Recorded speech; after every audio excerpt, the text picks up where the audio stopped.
Hello and good morning mga kataratitat. For today's video, we are going to put Papa Feel Moisturizer. Dito po tayo magsi-skincare ngayon sa loob ng van kasi nagmamadali po kami at saka hindi po ako nakapag-skincare doon sa loob kasi marami pa ako kaninang ginagawa at yan pong skincare na nilalagay ko po mga kataratitat sa aking mukha ay yung Papa Skincare. Papa Feel Skincare Barrier Moisturizer itong nilalagay ko na kulay blue. Serum po siya mga kataratitat. Ayan, at na-order ko lang po yan sa TikTok shop at tinry ko lang po yan. Siguro mga sa ano yan, mga nasa 200 plus yung 300 plus po yung isa. Ayan, dalawa po yung in-order ko diyan mga kataratitat. Ayan, while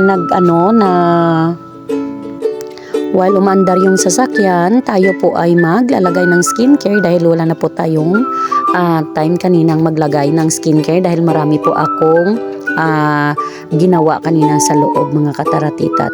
Ayan, at pupunta tayo mga kataratitat ngayon sa isang beach.